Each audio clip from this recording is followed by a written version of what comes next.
Nation constitutive du Royaume-Uni, l'Écosse est composée d'archipels qui comptent près de 790 îles, de vastes montagnes, de lacs d'eau douce et de fjords étroits et profonds qui se jettent dans la mer.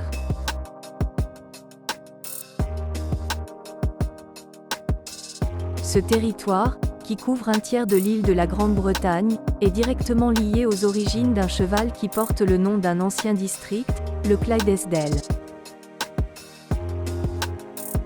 L'histoire du Clydesdale commence au milieu du XVIIIe siècle, quand l'amélioration des routes qui mènent aux mines de charbon de la vallée de la Clyde deviendra indispensable.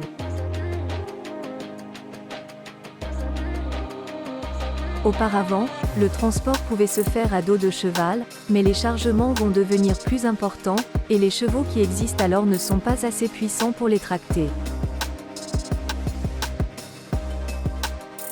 Des juments locales originaires de Lanarkshire, généralement noires ou brunes, sont alors croisées avec des chevaux flamands et des frisons importés en Écosse.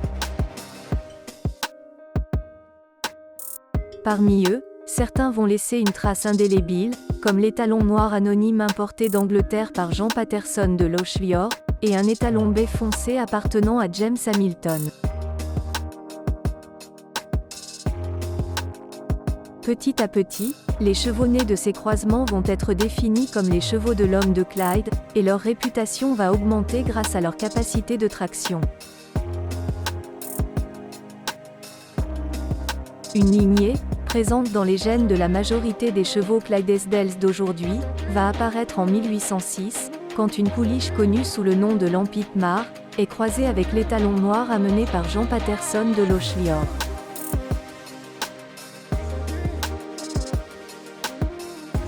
C'est après la naissance du fils de Thomson's Black Horse, un étalon nommé Clyde, qui va non seulement gagner des prix, dont celui du marché du bétail en 1844, que cette lignée va fortement influencer le modèle de la race.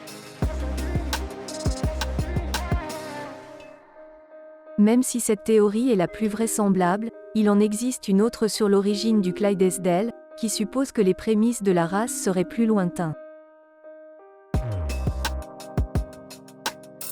Le Old English Black, un cheval qui vivait en East Anglie dès le XIIe siècle et le flamand importé en Écosse dès le XVe siècle, aurait été à l'origine du cheval noir du Leicestershire. D'après des écrits de 1837, la sélection en Écosse dépendait des différents districts. Ce programme a été mis en place dans le but d'améliorer l'agriculture locale, en organisant des concours où seuls les meilleurs étaient récompensés.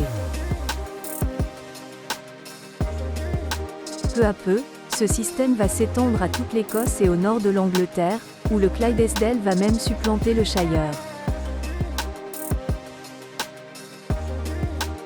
Le premier registre est fondé en 1878, par la Clydesdale Horse Society of Scotland créée un an auparavant.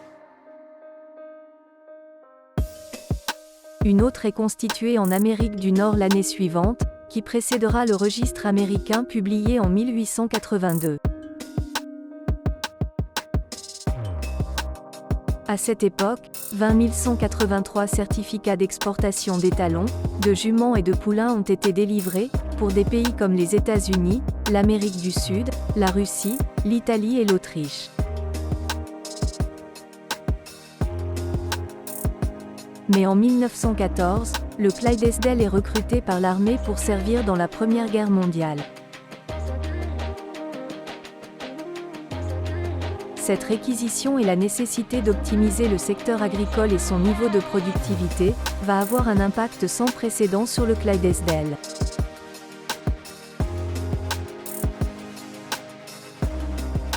Avec la forte diminution du cheptel, le Clydesdale va être classé comme étant vulnérable par le Rare Breed Survival Trust en 1975.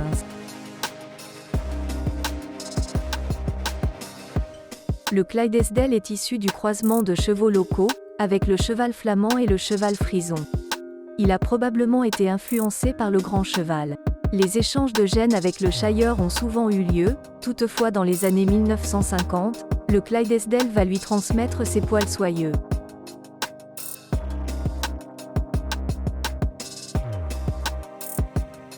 L'apparence du cheval Clydesdale a plusieurs fois été modifiée au cours de son histoire.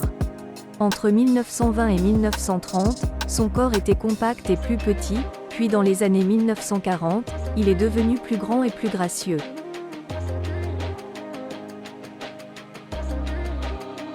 Ce cheval gigantesque est le résultat de nombreuses années d'une sélection basée sur la polyvalence, indispensable dans les campagnes, et sur l'élégance qu'imposent des déplacements en ville. Le pelage, souvent accompagné de grandes marques blanches, est généralement noir ou bai, l'alezan et le roan n'étant pas toujours acceptés favorablement. Il a une taille de 1,62 m à 1,85 m, pour un poids de 875 kg, mais certains atteignent 2 mètres et pèsent une tonne. Comme beaucoup de chevaux de trait, le Clydesdale est calme, et il fait toujours preuve de gentillesse et de docilité. Courageux, il ne limite pas ses efforts au travail, et il a la réputation d'être capable d'estimer la largeur de son équipage, afin de ne pas l'endommager. Ses allures relevées constituent un prolongement de son élégance naturelle. Sa ressemblance avec le Shire a poussé les éleveurs à établir une scission claire entre les deux races en 1895. Initialement, il était employé dans les travaux agricoles, le transport de charbon dans le Lanarkshire et la tractation de charges lourdes. De nos jours, les brasseries et les distilleries écossaises l'utilisent pour le prestige et la conservation d'une tradition d'exception. Il n'est plus indispensable dans les travaux agricoles, il continue toutefois à être présent sur les terres cultivables et les exploitations forestières. Ses caractéristiques uniques lui donnent accès à des parades, et son caractère facile fait qu'il est parfois élevé juste pour le plaisir de ses propriétaires. Moins important qu'à l'étranger, l'élevage au Royaume-Uni est plus particulièrement développé sur sa terre natale, la vallée de Clyde en Écosse. Au début des années 2000, le cheptel compte 5000 chevaux, dont 4000 sont élevés en Amérique du Nord, 800 au Royaume-Uni et 200 dans le reste du monde. À son apogée, l'exportation du Clydesdale pouvait atteindre 25 000 chevaux par an, où il a parfois laissé une trace de son passage, comme en Océanie où il était surnommé le cheval qui construit l'Australie. Mais le Clydesdale a perdu ses privilèges, pourtant mérités, lorsqu'il a été remplacé par des machines.